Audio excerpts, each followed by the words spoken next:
What's going on, everybody? Welcome back for another recap review show here at with your good friends at Big O Belt Media for Power Book 3, Raising Kanan, Season 4, Episode 9. It's About That Time, written by Sascha Penn and directed by Ben Semanoff. Well, it's a lot to cover tonight's episode here. Before we get into it, Sir Lucas, how you feeling? It's another week, and it's another of Kanan believing that at this point, Rock might as well just be Jason to him. All the way Laurie Strode is scared of Michael Myers. That got to be it at this point. He's just gonna keep on blaming her for everything. Yeah, nah, for real. There's a lot of funny things I want to talk about this episode. There's a lot of good things to really dive into. Definitely a lot for them a lot for us to be excited for and prepare for the finale. Because man, do I got some questions, and I am super hyped for what's going to come from next week. But before we get there, and before we even get into tonight's episode, I would like to acknowledge myself for being right, because in the very beginning of this episode, we get to see my girl Pop get out there and catch a body to Krystal off the break. Now, there's really a lot to make with this, because one, I said it would be Pop, Snaps and Pop to do it, not the cops. Because they're the chess masters, and I really do think they're going to use those cops as a way to keep their hands clean, get them off, get them sort of off their books. There's just layers to what happened at the end of this episode. But what I really enjoyed truly is, and I got so much more to talk about this later on, is not only of just being right about this, but like I love the fact that we see Snaps and Pop in the field, but particularly right now, Pop. And in the very beginning of this episode, we do see Krystal, who just is not looking good. Down bad, and it wasn't just that she was being held captive, but she was also being drugged up. She's obviously been beat up, interrogated to get information out of her. That's what the cops did. But Pop shows up because at this point now she needed to take matters in her own hand, and she's trying to figure out how Kanan came to the assumption of them working with the NYPD, and if he thinks, who does he think is behind killing Famous? Which, well, Krystal comes out and says, well, it would have been funny. She said he thinks Rock did everything, and I thought it was interesting when she did say that. Well, yes, he thought that Rock did it, but I told him it couldn't have been her. It's just not possible for her to do so. And Pop had this look of like a long stare, and I'm gonna give you a moment to kind of tell me what your thoughts about that. But it definitely was a pause here, and I think this was, maybe her putting the last piece of the puzzle together for the plan. But funny enough, Pop did something very equivalent to something we are all familiar with all the time.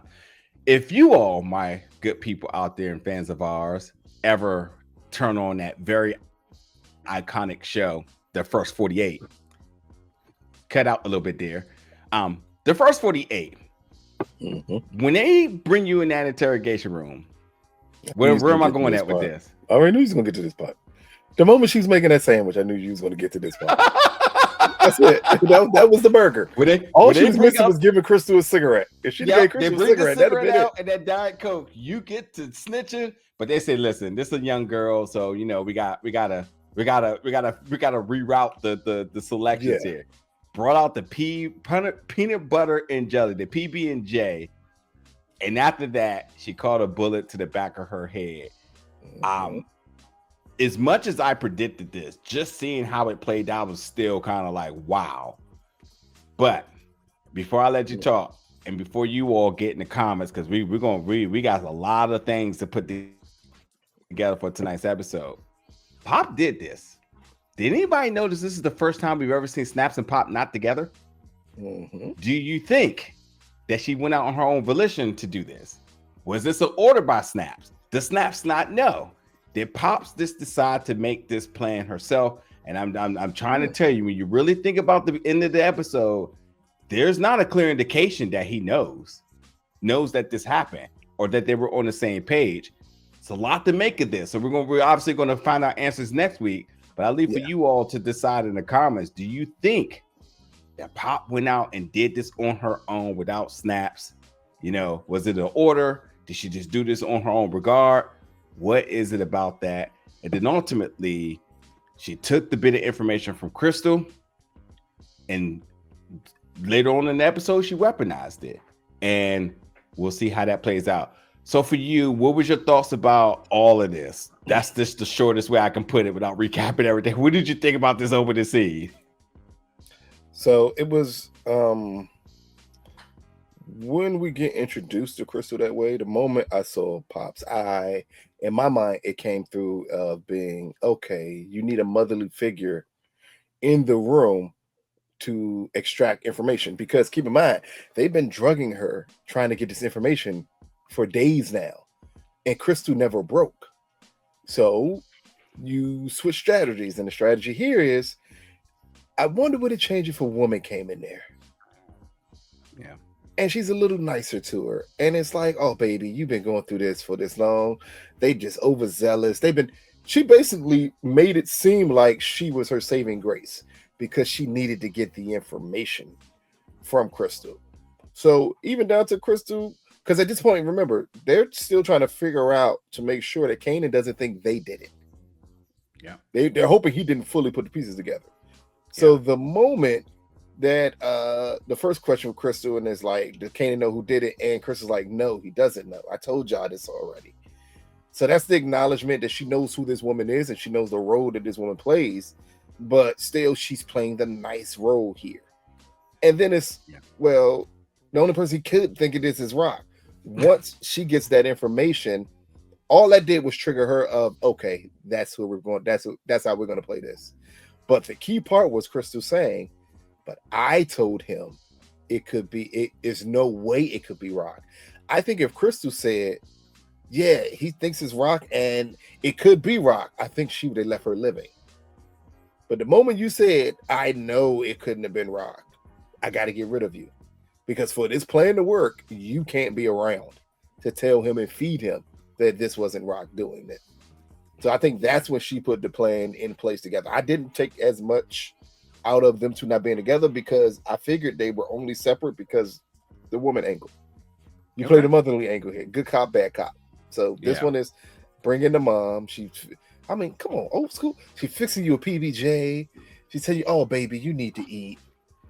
They've been drugging you for days. And why would she care? None of that would be Pop's issue.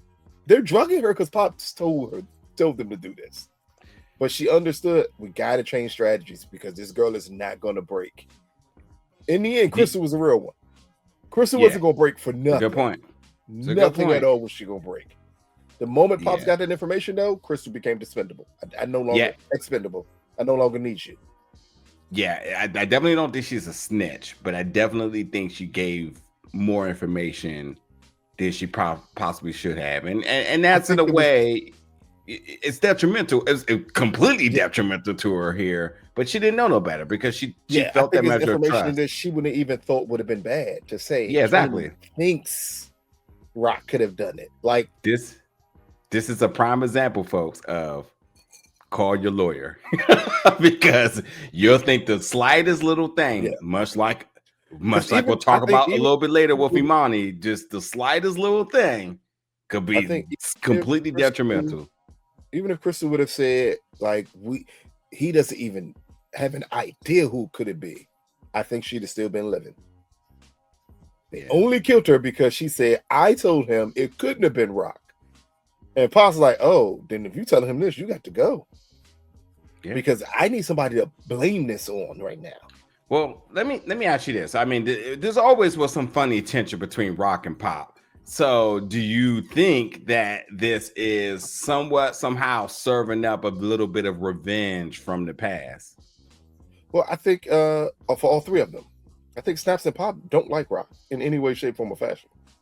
Okay. And she's really competition for them. Like they have to clean it. She's last episode they kind of brought up when Unique came to them. Oh, this like it's a different plan that we could play here now, and that is we need to get Rock's connects and then move Rock off the board. Like Snaps and Pops only see this as business. Yeah, I don't believe it's anything personal. It is strictly business with them. And they're manipulating Kanan for business. They're doing everything humanly possible for business here. That's part of the reason. Technically, we know that's part of the reason they killed Famous. Business. I think the Famous thing is definitely business. I think there could be a little measure of vendetta here and business with Rock, because much like Snap said, this could be opportunity, and opportunity didn't quite convince me as a sort of a strictly business opportunity, but definitely a measure of either payback or reform, might we say, of how everything is being structured. Or they may have had some type of form of relationship with DEFCON. Yeah, that's been a low key, a little factor that there hasn't been too much additional conversation on. I wouldn't be surprised if that's one of those big nailing points for the finale for next week. So I definitely want to make sure we continue to think on the possibilities of that. But yeah, loyalty for sure, and maybe that's why there's so much loyalty towards Kanan because of this. So we just don't know, but we do know that DEFCON and Rock didn't went sour because Unique talks about it all the time. So could it have been some type of long game, again, vendetta between them? But great opening scene for sure. I've stayed consistent. I don't think they have closeness with Kanan. I think they're using him. Could be in the mess with Rock. I mean, listen. Up until the end of this episode, I would have been like, nah, but yeah. Yeah. And listen, I gotta give a shout out to Erica and Wendell, because in speaking to them earlier in the season, they talked about sort of their respect and sort of how they wanted to bring them under their wings and sort of provide that tutelage. And I think there is some truth to that, but I also think opportunity has arose again, and I think they're going to utilize that. So, what better way to get Rock off the board than to take her biggest weakness away or use her biggest weakness against her, which is 100% Kanan. It's not even close. Kanan and the trucks. That's her two biggest things. But anyway, Kanan and Juke, they're at the diner because that's their new, hangout spot now. Every season they got a new spot. But they still haven't heard from Krystal. She was supposed to be at Delaware. And now Kanan is starting to realize everybody around him is missing or has died, and he feels like it is all about him. Juke sort of gives him that measure, that sort of thought of like, not necessarily do that means that they're all connected, but there could be two truths here, might I say. But anyway, Rock shows up, and of course Kanan wasn't happy about that. The cops come to the studio. Of course, Detective Garcia is working. It's broken up. Huh? It's broken up. No, I'm about to say, did you just skip over the whole conversation between Kanan and Rock like it was nothing? No. It's broken up. This scene is broken up. Yeah. It's one of those. You know how they do like the here I am next scene, conversation next scene, finale. Oh yeah, I ain't paying no attention to the rest of the stuff. The stuff with Lou and the cops. I'm actually I'll combine them the next time. But the cops show up to the studio because Detective Garcia is literally clocking in the most overtime of any cop on any power. This dude is everywhere. No. Wait. Everything. I'm not gonna say that. Oh yeah, you're right. Forgot about it. It's Greg Knox. Greg Knox overtime was crazy. Yeah, you're right. You're absolutely right. But they question about the shooting that happened outside of the studio from last week's episode, and asking B Rilla and Lou, where they at, trying to get them to give a I don't know why I was about to call it an affidavit. What the hell do you call it? Technically, that's what they do want. Yeah, true that. But just right here's just a timeline. They're looking for a timeline. Yeah, and Amani here. What is the word I'm looking for? Why is it slipping out of my head? And I know y'all gonna help me in comment because y'all always do. Looking for when you have a when somebody can vouch for where you were at. What's the word now? Come on, Lou. Come on. When somebody can vouch for you where you were at, so that you can't be charged for something because you have a blah. It'll come to me in a second, folks. But anyway, so they're trying to so much put Law and Order. I know the word you're talking about. Yeah, and my mind it's is crazy. Like, yeah, we're not It's even gonna crazy. get that word right. Yeah, y'all got it. Y'all got us. Help us out. We'll skip it out. I'll read it in the comment. But yeah, so P. Rilla and Lou obviously giving their testimonies about where they were at, and Lou mentions that he was at Amani's place at 11. And then Amani, being asked to confirm that, says, I didn't look at the clock. Meanwhile, B Rilla and Lou, they're synced. They're on the same page. They got their stories together here. But Amani not keeping it 100. I don't really care too much about the scenes beside that. What was your thought when you saw that Amani 100% was not down? Reckless statement, might I add, saying, I don't know about that. I didn't even look at a clock. Bitch, what? Are you right? Did you just say that about? What I thought was that this is why you got to be very careful about, it almost shows the parallels between her and Krystal. Well, not the parallel. Parallel is the wrong word. The difference between her and Krystal. Krystal was holding the Kanan down. She gave up Lou in a heartbeat. It proves that she was not built for the life that Lou may have wanted her to be built for. And because she wasn't built for that life, she immediately went to escapism and like, look, I self-preservation. I'm going to give you up without giving you up. Like it was one of the things where you understand again that like this is not the person for Lou because she's not willing to have your back in any case because there was no reason for her to say I didn't look at a clock. They didn't even ask that much. Just wow. That's an insane statement to come out of your mouth. Well, I didn't even look at the clock to see what time it was. But what? Are you crazy? Like that's what you say to the police that's here questioning someone's murder? Like it's a crazy statement that she makes. But I think it also helps push Lou forward for him to understand that everybody can't be the part of the lifestyle that you could possibly lead. No matter how much you love them. Yeah.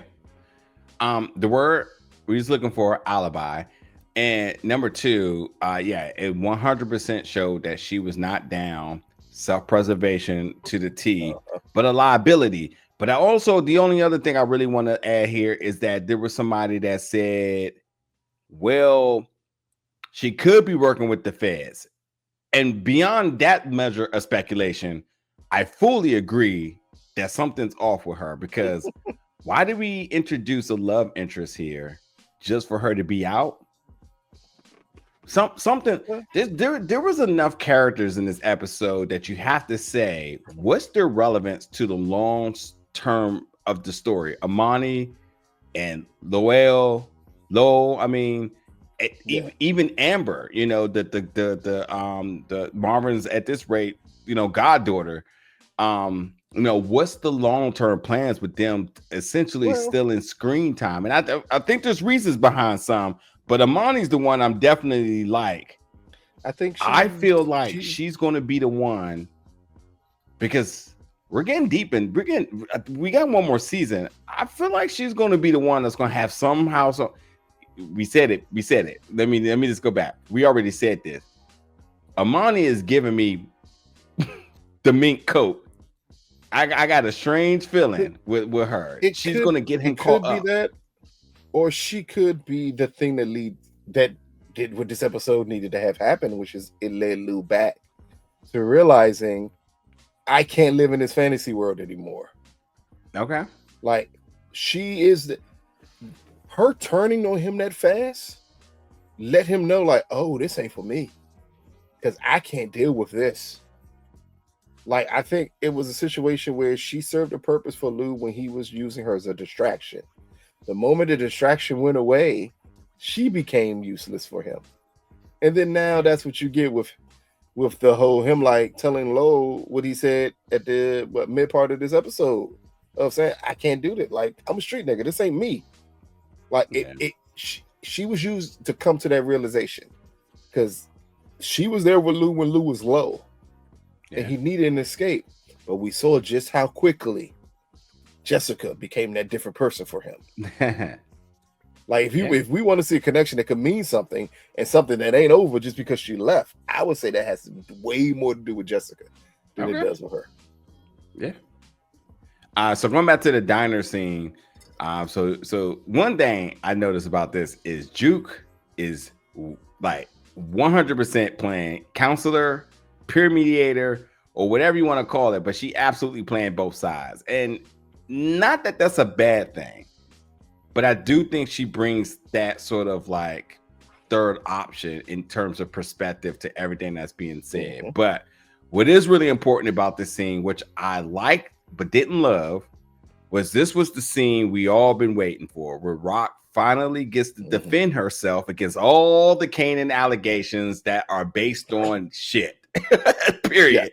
Yeah. And so when and you know, I thought it was funny how Juke kind of corrected her about what Kanan was asking, but she said, much like we all know, we know exactly what he's saying and what he's accusing her of the 1,000 times, because she's been getting beat across the head with these allegations from him this entire time. But she finally decides to defend herself and said, I had nothing to do with Fame, period.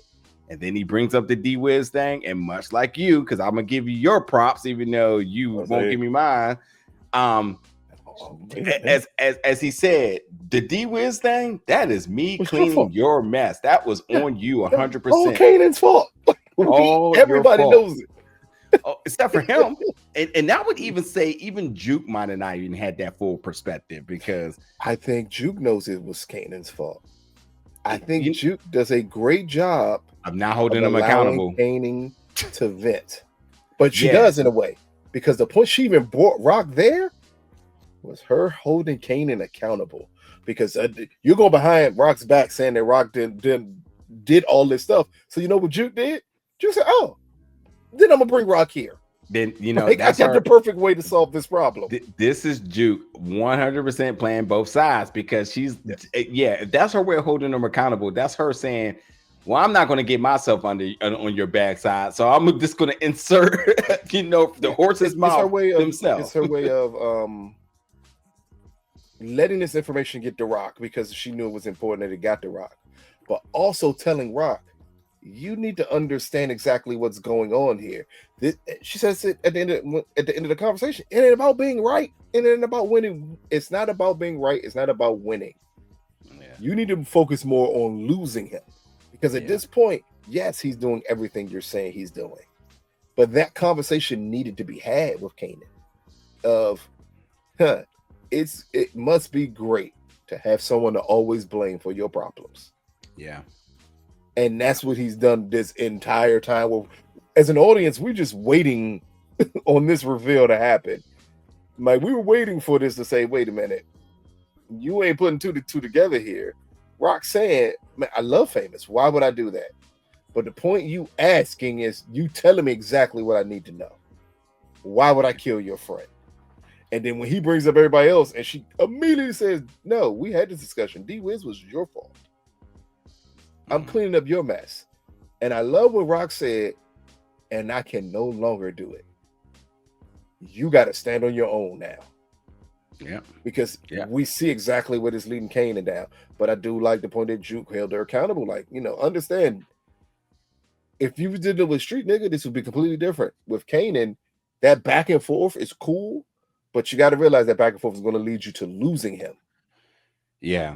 I also want to know, does Kanan really going to understand that if Rock's no longer going to clean up your mess, then you have nothing to fall back on for all the numerous mistakes. And I mean, let's be honest, this 100%, which has happened to become my favorite statement of the night, is whatever the ramifications of this snaps and pop conversation where he thinks these are my friends, and even maybe even unique where he's like, I can trust them, which we know it wouldn't be power if everybody was just so trusty of everybody. The only thing you can trust is trust that Club Truth is going to be open each and every Saturday and Sunday night.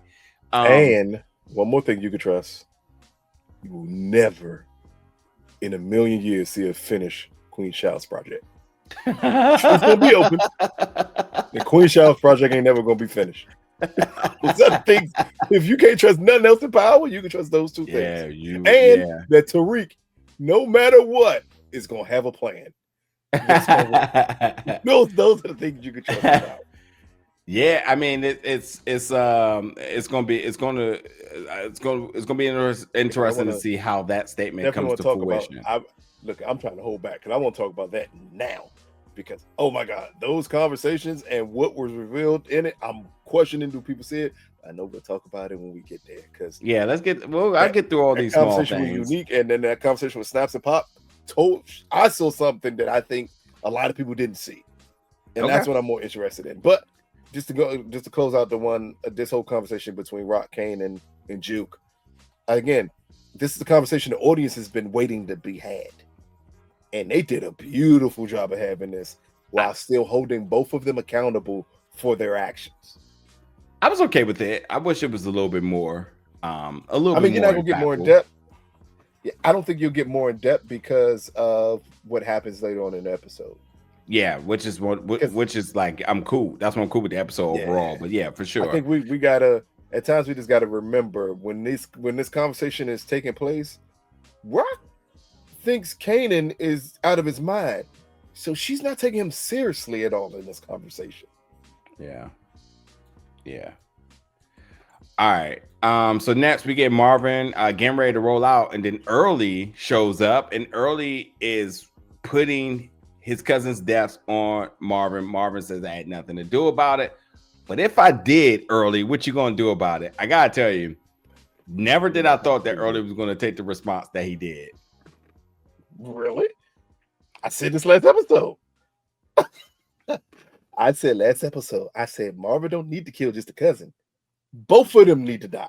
No, for sure. I don't disagree with that at all. But him going to Stefano, did not see that happening, because that was an idiot move.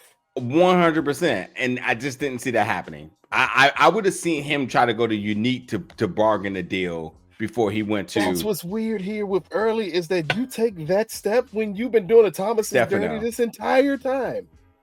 You've been doing the Thomas's dirty this entire time because you held the point that Unique was alive from them. But then you go to Stefano because he killed the cousin that talks to everybody and about everything. Yeah. And you black and you got a meeting with Stefano that easily? Come on. Yeah. We're gonna act like that's just niggas ain't walking into any getting meetings that Yeah, definitely not on my big card. A lot of easy meetings in this episode. Yeah, you're right. So Kanan now, Kanan goes to see Krystal's mom boyfriend, who's a janitor, and he got introduced to a fresh pair of butters, and he has to also do his job all over again. Nothing to make of that, but Kanan just doing a job and putting out a threat on him, and he's very serious about it. So I thought this was a good scene because it just shows you the depth of what he was going to do to find this girl. Now we go to the Loading Zone Club where we see David out there doing his thing. Huh? Who's gay now? I mean, I was thinking that, but I was like, also, we just know he had a flamboyant personality. But David's in the club. The biggest thing to make is that David is doing everything but moving them damn trucks. That's the biggest thing. And also, David is, I would say, a pretty big deal. He's also moving without protection and security. I don't understand how you don't have somebody looking over your shoulder or watching your back, considering what has happened to your family. But I'm about to say, all these murders and deaths in your family, and you still. Yeah, but listen, David didn't care. All I know is taking a line and bending or doing the bending. That's all David cared about. He didn't care about nothing else. And coke, because that's what David's going to do. He's going to talk a lot and do his coke and do everything but move them damn trucks. But the most important thing of this is we finally get our introduction to my guy, Big Trues himself, Lamar Jackson, and he catches the body in 0.3 seconds of being on the screen. I give Lamar credit for something that, you know, he don't get credit enough for. For a change, with Raising Kanan, he actually hit the mark at throwing something. It's amazing. Okay. Okay. Baltimore Ravens quarterback, for anybody who isn't familiar. And by the way, I don't think he had to do anything for costume design, because that's how my guy looks. That's just like he looks, Joe. Anyway, and he's already a better character than 2 Chainz in BMF. So, that's fast. That's all it took. It didn't take much. Yeah. I got something to talk about Lamar later, but we'll wait till we get there. But we get Juke and her homegirl Mara, and Mara is talking about Detective Garcia again, putting in all this, clocking in all this time of taxpayer dollars to get information about her husband who was killed, and then ultimately really turned the page to start to get more info or provide her information about Juke. And once Juke heard that Garcia is now sort of, you know, any and everybody she's involved with, you know, and her whole posture changed at this point. You know, she definitely tensed up, kind of looking around. Her tone and everything is just different. She obviously didn't like this, but she wanted to see Mara to know what you tell her, what you tell him, what you say, all that good stuff. Now, here's the big difference. I don't even want to spend time on this scene, but here's the big difference, y'all. Okay. Mara, on the other hand, didn't give any information. And she says, I didn't know anything, so I didn't give anything. Well, yes, that's true, but she also could have said just the slightest thing. She could have said anything about, you know, seeing her in the clubs and whatever. All I'm saying is that when in doubt, it's probably best to just not say anything. Lesson learned across the board in this episode. I think this scene shows us one thing that we constantly forget about as an audience watching this show. To the cops, Juke is the innocent family member. Like, we got to remember that. Anything the cops would have, anything he was able to tell her about Juke, it'd have been about Juke helping out Burke. Like, Juke was known in the cop circles as the one who helps out people. So she doesn't have a bad reputation. And I think that's something, I think this is a good way to remind the audience of Juke's reputation at this point. Yeah. Okay. Yeah. I mean, and also it goes off the limb of the recommendation from Detective Burke. Yep. So yeah, absolutely. That's what I mean by completely accurate statement. Everything is positive about Juke. Which, by the way, I will also say that Detective Burke's reputation seems to be in a positive light, because that was a question that Detective Burke's dad had about her deaths, because they tried to make it seem like she offed herself, and he did everything to restore the reputation. Now, granted, we didn't actually get to see that. Yeah. But I think this is a very nice and soft way to say, well, he did his job. Because there's no question about her recommendation. Exactly. Especially when it's somebody that's close to that family. But yeah, Mara didn't tell anything. And then Juke sort of changes the subject, asking her about her new girl, and Juke really didn't care.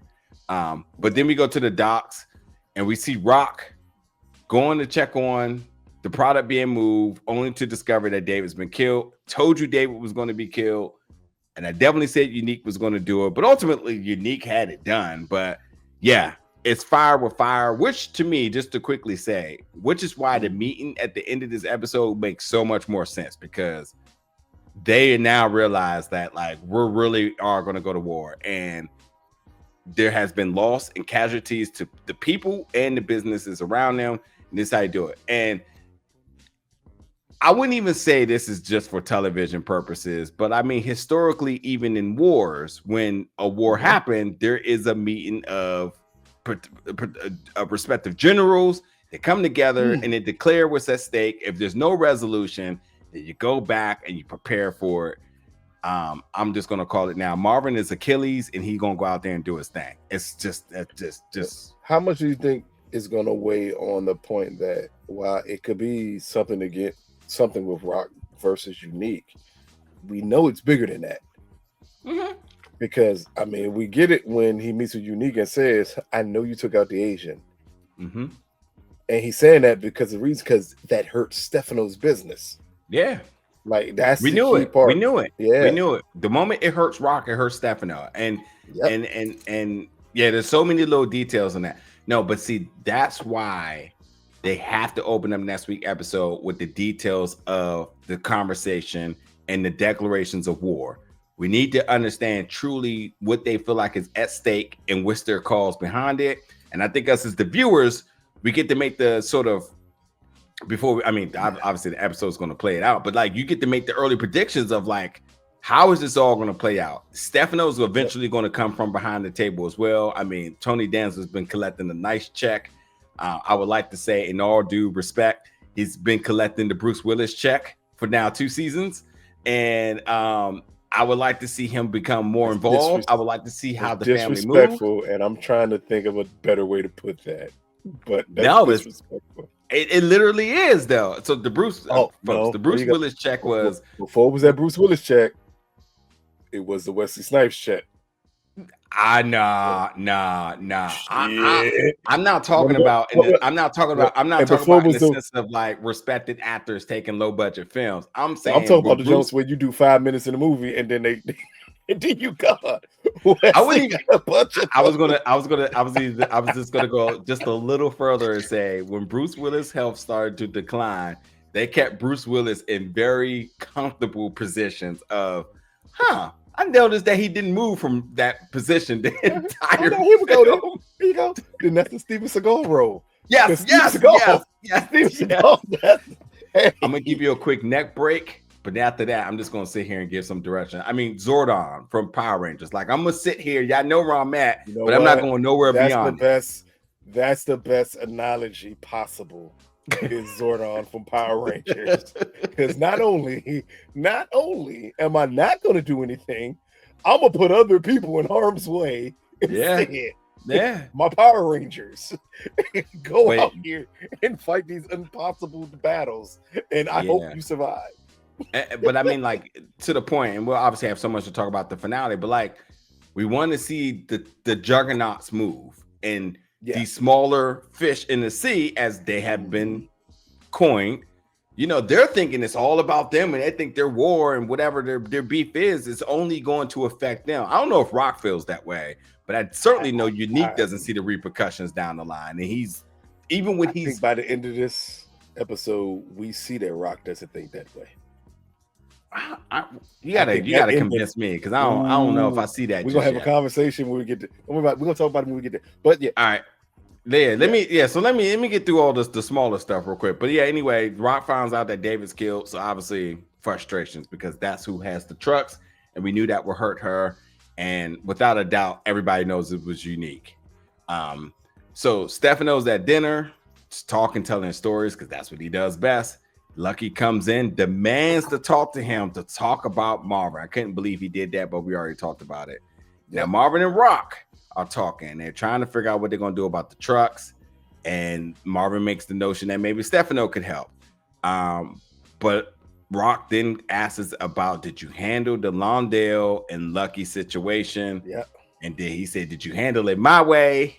He said, I handled it God's version. He said, my version or your version of handling things? He said, God's version. I love that line. That was dope. Lou's back at the bar. As always, he's venting to his therapist, Shirley. At least it's not the drink, but you know, nothing one way or another. My man on club sodas now, Joe. He good. Yeah, he's at the bar. He's gonna vent at the bar, one way, shape, or form.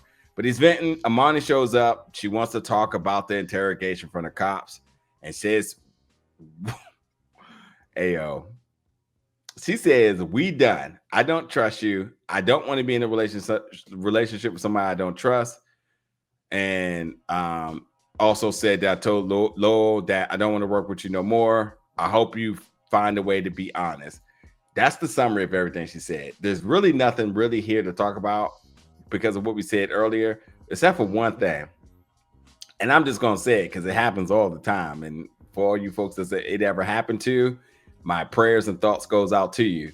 But I got to tell you, there's nothing more comical than being broken up with somebody you was never with.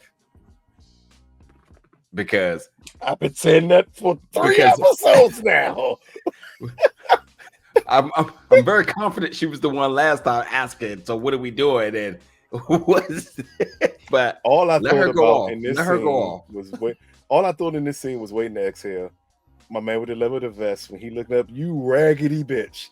Because I never said we were even together. How did we get to this point? Yeah. I hope you could be honest. I slept with somebody else and lied to you. You think I care about honesty? That's loose issue here. Come on, bro. Sometimes you gotta let women go off. You be like, go off, go ahead. I'm gonna let you go, and then I'm gonna let you go. Like, I'm just not made for arguing here. I'm gonna combine the most of these next scenes. Juke get her butter reunion because her girl Aisha returns back from college, and they bond over a cheesecake. They went to a bakery. They got cheesecake, so nice, lovely desserts. Some deities. Butter pecan ice cream. Strawberry cheesecake here. You know, this is the Diddy special. You know, this is what Diddy made them go do and make it a band. Hey, what's that place called again? Julian's? Is it Julian's? I can't remember, but the place up Brooklyn. Y'all know for our New York folks. I think I want to say Junior's. I'm sorry. Junior's. There you go. Yep. But yeah, they're just catching up. They're jealous over each other. In terms of what their relationship dating status is. But the only other thing to add to this is at the end where they're leaving, Garcia rolls up. Aisha is told to call me when you get home. Juke walks with Garcia, and Garcia is just continuously trying to recruit her to be an informant for him and get information out of her. So that just wraps all of that up. But yeah, well, maybe there might be something else, but we'll cover it if so. Nope. But Kenan's back at his apartment. He looks at a picture of Krystal and he gets frustrated. He just want to get to the bottom of it. Now we have Unique and the Jersey folks, which this is the comment I was gonna make about Lamar Jackson, who character name is E-Tone. My man, Big Trues. My man is towering Unique. I'm sorry, let me be clear. My man should be towering Unique. They did a hell of a job of working that camera angle. Well, no. Keep in mind though, as a short king myself, I must say this: Lamar's only like 6'2". I gotta check that. I don't believe that. Lamar, I don't believe that. Nah, buddy. Nah. He is 6'2". I did not know that. This just shows that Joey like my height. Joey like 5'8", 5'9". So it makes it look that way. But yeah, Lamar's only 6'2". He's not huge. Pause. Do you know what? The internet says Joey Badass is 6'2". I've stood next to Joey.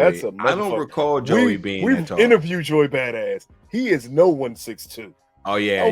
The internet saying anything because this joint saying that London's 5'9", and if London's 5'9", Joey's no way 6'2". I didn't put my mic up when I talked to Joey. That Joe was very even. So no, he is nobody 6'2". That's crazy. But no, I did like just the way that looked, because that's the first thing I pinpointed. Like, damn, Lamar look tall as hell right here. So I'm looking at a picture that he posted with Wiz Khalifa and Designer, and he says, I'm dead ass 6'1", but these dudes make me look short. Now I know Wiz Khalifa's tall. Oh, I gotta look this up. Wiz like 6'3". Wiz is 6'4", and Designer, Panda. Timmy he Turner. never had a. I didn't know the Panda said Timmy Turner. I don't know. And they got him at 6'3". Okay, so if he's 6'1", So 6'1", but I mean, so if they're making him look tall, they're not making him look short with yeah, pause 2 inches. then I That's remove my so, thoughts.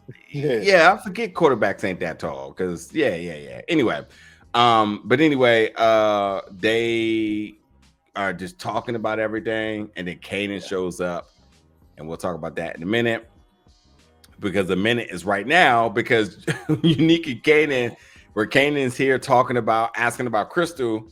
And this was also an important conversation that I think we knew we needed.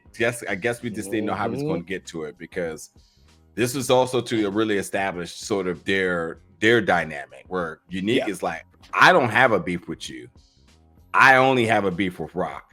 And Kanan and Unique asking the intelligent question of, I'm positive you're the one that had something to do with my brother, which is interesting because if you felt that way, why were you so hell bent on seeing Rock leaving out and you just was like, well, I know she did it. But wait, no more comment. You hold your comment because wait till I get to the big one of this. But anyway, Kanan admitted to doing it to Rodney and said, I would do it again.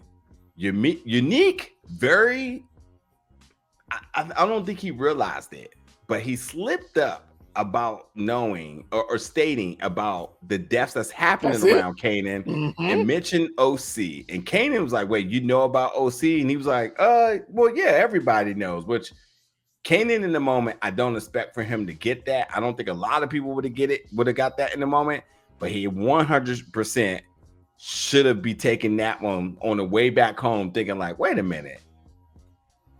He was found in a trash can. Nobody really knew about that and how that happened, and you knew. But here's the logic that we've been talking about. So if everybody knew about OC, as he says, shouldn't everybody have known that you were alive too? But okay, because who knows? I guess the communication on the streets is a little questionable right now. But these street communications is crazy. But Unique talks about wanting to join forces with Kanan and how that could be a great thing for them. But Kanan says, listen, I know you're just trying to twist my mom's because if she knew we were working together, how that would make her do. But he also gives Kanan the affirmation saying, I believe in you. You're a real nigga for real. And then here's the most bogus statement of the entire episode, ladies and gentlemen. Everything don't got to do with Rock. Did Unique just tell that to Kanan, the person for 9 episodes that's been Rock's got to pay? Rock did it. I'm going to get Rock. All of this. And he tells Kanan, who happens to also be the recipient of the Rock Did It Club, that everything don't have to do with Rock. Talk about something don't circle around a person and neither one of them can get over. This is crazy. This is absolutely crazy here, Joe. Hey, if delusional was 2 people, here you go, folks. Both of them. This scene was nuts. That one, he allowed Kanan to come into that area like that. It's insane. To say, I believe in you, and then in turn say, we can't go to war because of who he's partnered with, and we know that means it snaps and pop. So he can't touch Kanan. That's what he feels. Then to say everything about Rock, but you literally started off by saying, Kanan, my problem is not with you, it's with Rock. And then I'll give you credit here. You pulled up the thing that I wanted to talk about a lot because he does it. And then I think it happens again later in the episode. It's when he brings up snaps and when he brings up OC. I think we're getting to the point where they're not going to want to play Kanan for stupid anymore. And I think Kanan put 2 and 2 together when he brought up OC. That he killed OC. But in turn, that means if you killed OC, you robbed me. OC's death don't matter to Kanan. It's the money that matters to Kanan. Yeah. And I'm pretty sure he put 2 and 2 together. Like, oh, so you the one who robbed me. Yeah. And that's why you feel so comfortable bringing up this little nigga name. Yeah. Like that's what I paid the most attention to. Because I know what path, the way that it's going to lead down. That I know the path that's going to lead Kanan down to. Yeah. And that is like, okay, if they doing all of this, I think they're building trust in Rock, and they don't mean to be doing it. Snaps and Pop does it later on, and here Unique does it. Yeah, I mean they're shot. It is almost like how court cases are done. Like you have a suspect, and when everybody else accountability that you once thought was protected or not even possibly a suspect, but once they, I mean, it's just listen. Let's just get like in particular here. If a woman dies, they automatically go to the husband and boyfriend first, right? And then the moment that the husband and boyfriend is clear, but then you see the husband and boyfriend out here moving with another girl or just anything of those wild bizarre. First red flag. Yeah, they're like, oh, wait a minute now. Wait a minute. Like the once the person we thought was automatically did it, and it comes around and so they're acting when it comes back. So it's just the reverse thing. It's just like Kanan thinks it's Rock. Rock actions makes him think it's Rock, but everybody else he thinks is so honest ends up not being honest. And he's like, wait a minute, maybe everything she's doing isn't quite so bad. This is actually the reverse of what I thought it was. And I do like your point of maybe they're going to stop playing Kanan stupid after a while. And I wouldn't even say stupid because I think it's ignorant and situational awareness is at a zero right now. He needs to buy some what do you call them coins from 2K so he can V-Bucks so he can get that attribute up. That's what needs to happen. You know what? I'm not even gonna ask you why V-Bucks popped into your head. It's even in the slightest thing. That used to be my shit though. And Dreamcast 2K, best basketball game ever made. But go ahead, continue. Yeah. Well, you know, but while all this is happening, Rock is looking on from the outside. I think she's trying to figure out what in the world is going on. So Unique is now talking to the New Jersey folks, speaking really positively about Kanan. And he said it seems like somebody who could stand by his word. He's growing up. God, I had a thought I wanted to bring up here and it just slipped my mind. I'm wondering if Unique is also being a little bit ignorant to what he might have slipped up and did here. And he might overlook Kanan and the information you give him and how the retaliation might come about that. What do you think this very small, almost irrelevant scene importance for it making the cut? I like the way you put almost irrelevant scene, but important to making the cut. I think this just helps again put final pieces on the table that we need to have put on the table. I mean, at this point with this episode, a lot of it is set up. This is the perfect setup for these pieces, and you'd be like, okay, we'll get back to that later. Again, I said before, I believe this is in conjunction with other scenes that when you add them together, you get a full picture. And I think this was just to set it up until the end of the episode when you get the full picture, but then it also carries over the next week to understand where everybody here is heading down towards and the road they're heading down towards. I think that's the most important part here. Yeah, I mean, I'm a firm believer this is a comparison to, but by the time you get to the end of the episode and you put everything together, you get a completely different picture. Yeah, I mean, a little part of me also thinks that like Unique is because he's going to sit here and underestimate Kanan. I think this could be to his detriment because he's thinking so positive. But hold on. Here's the biggest thing, because it's just clicked to me. Kanan admits how working with him could be a positive thing, right?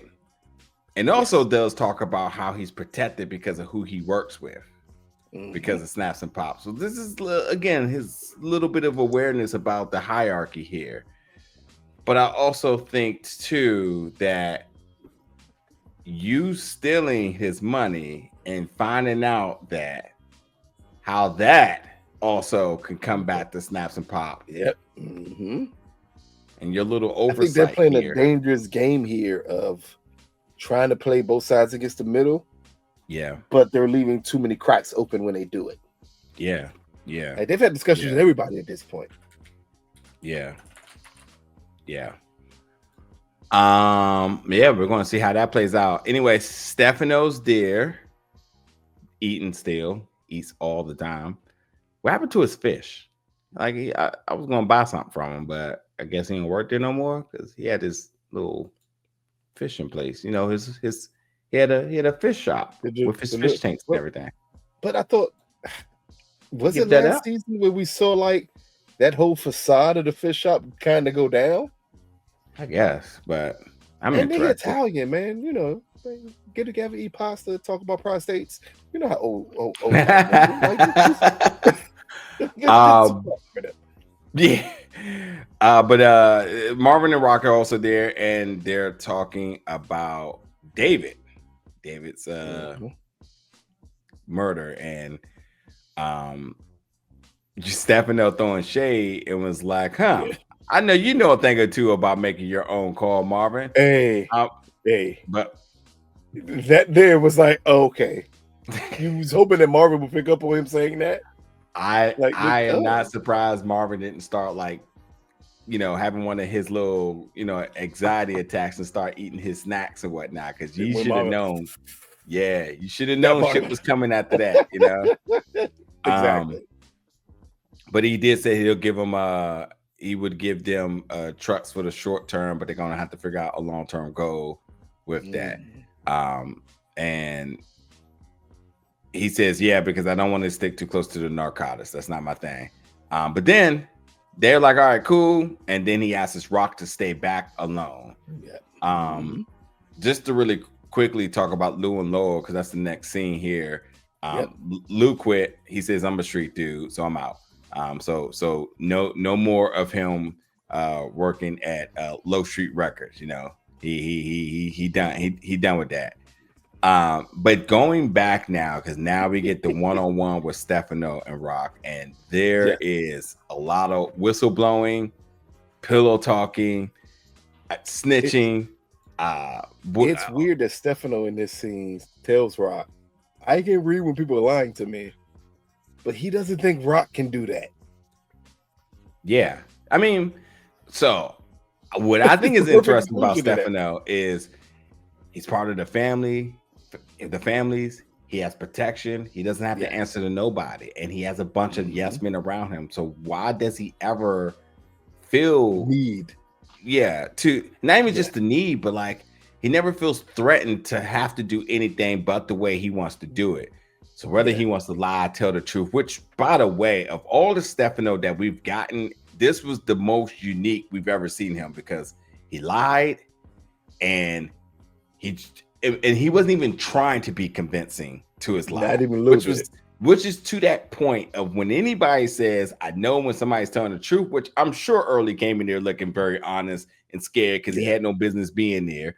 But like even him trying to use that in a sense of like, I'm telling the truth because I know when people are lying. It's that it's another saying people always do when they're trying to convince somebody that they're being honest when they're probably not.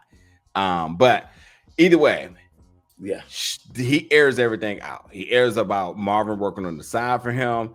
He talks about Early coming in and doing the move and Marvin green lighting it. And then the lie comes out because when Stefano, who 100% put the battery in Marvin's back and said you could be the one to take over for Rock, he 100%, which I've said now 8 times tonight, that he says, nah, I know my lane. That's my sister. That's how it's going down. But he said the complete opposite to Rock, where he said he'd been trying to take over for you. And Rock, the lie that we know. That's the key part. This is the lie that we know. Yeah. Marvin was very adamant, like, no, I'm not doing any of that. Yeah. I tell you, Rock stood on business in terms of protecting her brother. And even though she heard that, I know she doesn't believe it, and she's going to stand on business and protect her brother. If anybody's projecting friction amongst them, I don't see it. Even if there's the slightest misjudge of character or whatever, or mishaps between them, quickly resolved. I think now we have to take a look at Stefano being in jeopardy now. Because I've been waiting since they said maybe the plan is to take Stefano off the board. Yeah. It's the perfect time to do so. So we're gonna see, but like, yeah, he definitely tried to turn them against each other, and he also, talked about, what does it mean by them taking out that dude and the heat that may bring to them. But the one thing we always said, and I don't know how this plays out, but we did say that if Early did this would be a reflection of Marvin. But Marvin working with Stefano, wouldn't that make that a reflection of him? And I know they say if you do the small people do it, it might not get back. But what if it does? Remember what Stefano said here when him and Rock was talking, and he said, "You know what? This is not going to look good to the other people involved or the family involved." It's because he understands they're not going to look at it like this guy's a solo wolf. He would not have done it unless it's something you needed done. Yeah, and done, and because of that, it automatically puts Stefano in the crosshairs. Yeah. God, can't wait to see. Can't wait to see. That conversation again, along with the other ones, it carries so much different weight than just looking at the actual characters on screen. Because then you got to figure out, okay, how is this a threat to everybody? Yeah. I do love with Marvin waiting outside. He sees a bus, makes him think about his goddaughter. And we'll talk about that real quickly. But Rock coming out. And Rock was like, "You fucked everything up." Stefano Early came here and told Stefano everything, and Marvin was just like shit. Unique and Phil, and this was Phil saying, "I know what I know you did it to David." So a whole bunch of conversation with that. Lou and B Rilla just also just trying to say that, like, fly by the seat of his pants. B Rilla's all for whatever happens. That's it. Now it was interesting. B Rilla was not about that like before, but now he realizes it with the pressure of having to provide something for his daughter. He's down for whatever you got in mind. And Marvin and Lou ran out from the last mission altogether to go here where it's more serious. Yeah. I guess that's how I'm gonna put that. Right? Yeah. So Marvin now goes looking for Amber, goes to the school, realizes Amber hasn't been to school in like 3 weeks. Pays dude. I thought they said it was a week or two. She's calling off sick. I think. Oh yeah, I'm sorry. Marvin hasn't been back in 3 weeks, but she hasn't. She's been out of school for an extended time. He pays the counselor or whoever to get the address. We'll come back to what happens with that address in 1 second. Kanan back at the apartment. Call 30 hospitals. They can't find anything on Krystal. Juke says, I got somebody who might be able to help. So she's going to go hit her source or connect and see what happens. And Kanan's going to go talk to Bonnie and Clyde. And they make the statement of nothing ever works out for us, Juke. Because Juke is trying to think positive, but Kanan's being realistic about it. I really want to say that statement of nothing ever works out for us felt more like a 50 Cent narration thing. Something he would have said at the end of it. No matter how much you try to stay optimistic, never works out for us. But anyway, Marvin goes to the foster parents' house. All I know is Marvin got called the nigger with the ER. He bust both of those crackheads. Hard ER at that. She had that joint locked and loaded. Like, I can't wait till I see a dark one. Get out my house, you nigger. But Marvin, I wouldn't even know how to respond if someone's looking. I'd be like, yeah, you would. Two to the back, too, just like she got. He could have let her go, but he remembered what happened 30 seconds before that. Oh man. But the only thing I want to say about this is that he gave a script to Amber in terms of what to do with the cops and what to say and whatnot.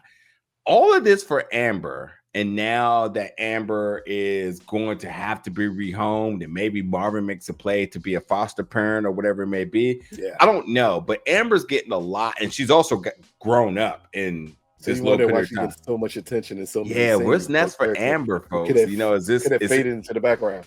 Yeah, you know what? It's just like that movie I really like in that franchise. It's called Fast and Furious, where you have see, when I start talking about Fast and Furious, things starts to get crazy around here. You know why? But yeah, it's like that It's the reason franchise why. Fast and Furious. You know, it's Yeah, the reason well, why. You got to because say I the need to reason talk why. about it. No, you got to say the reason why. It's all about family, all day, every day. We know you it. Still not get it right. You still Yeah, not. Cause family. this it's Brazil. Hey, I'm about to watch that tonight. I don't care. But no, in comparison to Fast and Furious, they did build up so much about all of them having kids and whatnot. Yes. And I'm wondering, could Power really be trying to build a younger group of characters? Because or could we be is it possible we've been introduced in some way, shape, form, or fashion to characters later on that they weren't raised together, but they have a connection that they just didn't tell us up front? Because her constantly calling him Uncle Marvin. What happened if we find out this is a character that eventually actually is connected to Kanan in the original Power series? We just didn't understand that connection at the time. Yeah, I mean the internet gonna find out. So there's definitely something to make with Amber. There's definitely something to make with Amber. If Amber's a Weston, tell him that that's Braden's aunt or something. Yeah, could be. We'll see. But anyway, rest in peace to those dirt bads of racists that was had them locked up behind with a padlock on the door. What the hell, man? Anyway, we got a few more scenes here. Olivia Benson work right there, Joe. That was straight law. You know she was not going to be rocking. She probably would have gave them two to the back too. Yeah, for real. But Juke meets up with Detective Garcia and finds out that Krystal body as Jane Doe was found in the stairway. But now Juke owes Garcia a favor. Gonna know what that favor is gonna be about. Interesting. Lou and Rock. There's a lot to be said here. Maybe not. There was a lot that was said here, but I don't think there's much to really talk besides Lou saying he's back. Yeah, that's it. Yeah, Lou up here claiming he in Game of Thrones, talking about he a dragon slayer. All right. Yeah, it's funny because he says like I can't save nobody, being behind a soundboard. I was thinking to myself like, yeah, you're right, because when you were in the studio with Crown and and what's her name, the other singer. Guess you didn't think about it then. The other little Latino singer. Damn it, what was her name? I know when I hear it. I'm about to look that up, but I'm just like, like that Latino remix of Streets Need a Body was gonna be fire. Hey, quit it. Jessica was gonna come on that joint like DJ Khaled. Yeah, we the best. We always winning. We always out here doing it. do you know that they said that DNA wrote the song what's the 411 for Kanan. For Famous? For Famous, yeah. Yeah, that makes sense. That horrible song. It's a smash hit, Zisa, there she go. There. Yep. Mm-hmm. Yeah. But anyway, so now we get down to the nitty gritty of this episode, and this is Snaps and Pop with Kanan showing up asking about Krystal. Now here's where I'm going to break some things down that I've been thinking about here.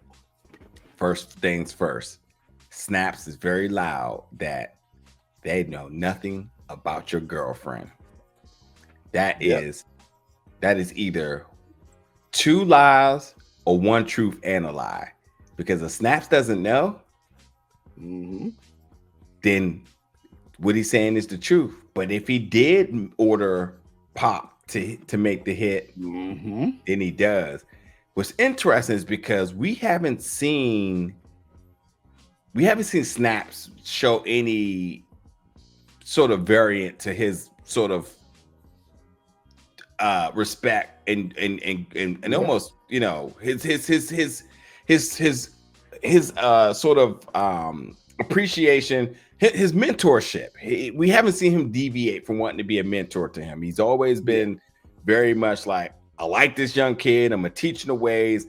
I'm gonna lecture him. I'm gonna keep him right. And that's what the relationship has been, is that he's been putting him onto the game. Let's not forget that he brought him out to the Players Club last season, got him in the photo op. So like, he has him under his wing. So there's been nothing to go against that thought, that he's been completely honest with him and he's been showing him the ropes. So this is either the first lie or it's the truth. It could, but questionable. Nothing we can predict all we want, but we're 100% going to get the answers next week. Next week is the episodes on the 16th, right? Yes. Next thing follows up is like, but we heard from our NYPD folks. Now this is 100% a lie on both of them, and said that we found out from our cop folks that Rock did it. Your mom hired. This is what I've been waiting for. So my thoughts first is they lied twice or once or twice. Yes. But Pops definitely lied twice. Snaps, maybe one, maybe two. Yeah. But this was them taking an opportunity, as they said, in order to, well, gain some type of business leverage or whatever it may be, which I'll give to you to kind of tell me what you think this all came about. But Kanan received this information, and of course he was like, yes, Spider-Man did it.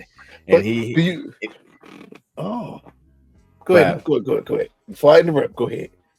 But I also think too, as much like you said, and I also throughout the duration of this episode, because I think that is the easy answer to say, like, oh, Kanan finally got the answer he always wanted. Yeah. But is he finally starting to wisen up and realize that everybody that he once trusted can't be trusted? Because can you trust everybody? And then it's interesting that you didn't hear about Krystal, but you heard about Famous, and could you had gotten both information? I mean, I tell you this, when Juke reveals how he got the information, I'm going to think that that's going to have him scratching his head like, well, why wouldn't they know? They have the connections too. Yes. Why couldn't they find out? Why were they not even of service to find out when they could? There's definitely going to be some interesting sort of response to this. But my biggest thing here, again, for at least the part I want to touch on is, has Pops been lying to Snaps about everything, about the move with the girlfriend? You know, were they on the same page or were they not? Number one, did she make the hit earlier without him knowing or not? That's the first thing. To see, is there a chisel in the rock there? And then the next thing is obviously going to be, how did Kanan receive the information that he was told? And now that he heard that it was rock, does he trust it, or does he act in the measure of revenge from it because it's what he always wanted? There's a lot of questions, which just makes the finale so interesting on just the actions, the cause and effects on at that. So really quickly, let me just end this episode really quickly, because Rock and Lou, they went to go see Unique. They need to talk, and Unique looked, I would say, fairly happy to see them. I don't know. He gave this kind of creepy look. He thinks a deal is a place to be made. That's why he's happy. I can see that. Yeah. So that is the end of the episode. Finale is going to be crazy. Got something else to say in a minute. But yeah, let's talk about the big scene with Snaps, Pop, and Kanan. What did you make of it? What did you get from it? 1,000%. When I say equate the scene to a scene earlier, that was Unique bringing up OC. I think them bringing up here, and the way it was brought up. We said, "Oh, baby, I hate to tell you, it's Rock." He literally just had a conversation with Rock. I don't believe that Kanan is going to put stock over Rock because of that conversation. And it's because Rock saying, first thing first, when Rock told him, like, if I was to kill Krystal, why would I tell you Krystal was in my house? I got love for Famous. Famous has nothing to do with D Wiz, because he's been pointing to it like, if she's going to kill D Wiz, you're going to kill Famous. But she let him know, no, I'm going to tell you the same thing I've always told you. D Wiz is only dead because it's your fault. It's nothing to do with anybody else. I think, I hope and kind of think that this is kind of the wake up call for Kanan. I don't believe Kanan believes them leaving out that shoe store. They are who they claim to be, or that Rock is the person who killed Famous. I don't think Kanan believes that at all now. And I think he understands that. And at this point now, he knows I got to play this properly. Because if this blows up, it's going to be bad. Like, that's the first thing I read, because it felt too eager of a statement that she wanted to make. Yeah. And that's something I think, especially for power, you got to pay attention to. When either people completely talk out of turn, or they just do overemphasis of certain things, and you're like, that's weird. Why would you do that? And then they're dead the next week. Yeah. Like, I think like this is the problem with them going down this road, is that they didn't really clean up exactly what they were fully rehabbing. If it would take money to do so. Clearly Kanan like, hey man, I got this money and it's here. You can't justify it. I also think it does not fit into your plan. And I'm just gonna say, I also think, does Kanan try to like walk back if they got this information from a cop, that a cop was paid by their mother to kill? He literally says, and that's why I said it was hard to give an equivalence, because it was all there for us. He says in the apartment with Juke, I think because when she said Starsky and Hutch, I want to say that's what she exactly said. And he said, I need to find out the information from them. Information from them is something they got from a cop. Like, do you think he put Bonnie and Clyde? Bonnie and Clyde, I'm sorry. Yeah, Bonnie and Clyde. And I'm wondering, does he put the connection later on when he's sitting with them two and they bring up, we talked to our cop friends and I'm sorry, baby, but your mother did. How would your cop friends know what dirty cops are doing? Kind of defeats the purpose of them being dirty. Them being dirty would mean that it's for no one to be able to find out this information. Yeah. And I think that's when Kanan's that's when he fully put it together in his head. Oh, like, you all are setting this up. Like, and that's why I say it's. Oh man, I was very interested in that and the conversation between Unique, because I said it's obvious because he brought up OC that you killed OC, and to me they made obvious mistakes to let Kanan know, like, oh no, these are the people you need to watch out for. I should mention one other thing I think should be brought into question. What happens when these dirty cops become subject of questioning from internal affairs? Did we just forget about that whole angle? I think they left it alone because Captain Baptiste told them to go away, but then he still got the other cop looking into everything. So it's gonna come back again. Oh my God. What if let's just talk predictions next week. Two things. I know y'all want to. Let's talk about who y'all think coming off the board. We'll leave that to you all in the comments. Who y'all think is not making it out of finale. But yeah, what if another conversation between Juke and Kanan figures this all out? Because when Kanan goes back to tell Juke that Rock hired dirty cops to kill Famous, and when Krystal says they found Krystal, a Jane Doe, identified, and he says by who, and if she mentions a detective, and maybe she won't because that might look weird, but if she takes that information back and says, hey, I want to let you know that dirty cops killed our guy Famous, because she's just as much wanting to get to this as well too. So let's think about that for a second. Instead of Kanan in his own volition to figure out what happened and his vendetta with his mother, Jude solving the case of saying, this is who killed Famous. Your people, when he says you owe me a favor, here's your favor. Remember, he's tasked to get to the bottom of this in terms of the murders, who's involved with things. What if it was the dirty cops and they attached the dirty cops to everything? To Howard, to Bronny, to Burke, What if they panted on those two cops? Everything. Do you think they would feel the need to go down that angle, or feel the need that these cops speak out and then that's the way we see it? Either way.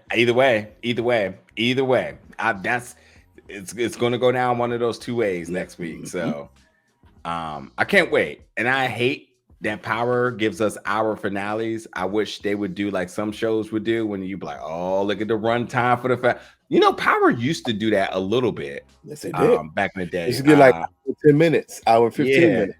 Yeah. Yeah, give us a little bit extra, because they're gonna have a lot to cover. With that being said, like Ice King was going crazy in Game of Thrones. Yes. And then they would give you those like long finales of everything. You call him Ice King? Winner? Isn't he? He was made of ice, wasn't he? Yeah, but what was his name? Ice King. Was it really? Let me look this up now. It's been so long. Oh no. Keep in mind, I didn't watch Game of Thrones. I don't know their names. I know Ice King. I know Little Stabby, because Little Stabby tried to kill Ice King. Yeah, his name was the Night King. There we go. Yes, Little Stabby. Anyway, Jon Snow. That's the one I know. I know Jon Snow. I know no one else. Listen, folks, get in the comments. Let us know your thoughts, your reactions for tonight's episode 409. Yes. But totally get in the comments and let us know about your predictions and things you think we can expect for next week's episode. Once you're done and did all that, the whole YouTube whatnot, also step over to the channel and watch our interview with none other than Pop herself, Erica Woods, which I asked her about joining the MCU, and it wasn't a clickbait question. It was legitimately a reason why I asked her that. Yeah. But also, what's her thoughts about the dynamics between Pops and Snap and her catching the body? A lot of that. Then next week, the finale. We got two more coming for you, interviews. So you stay tuned for that. And those 100%, as I have now stated 10 times, because I was getting to an even number, will give so much clarity into everything that's happened this season, predictions for season 5 and beyond. So we're going to see how that plays out. But y'all know what it is, folks. This is another recap review show here at Big O Belt Media with your good folks, Lucas and Nigeria. We'll be back next week for the finale. Thank y'all so much for watching tonight, and we'll see y'all then.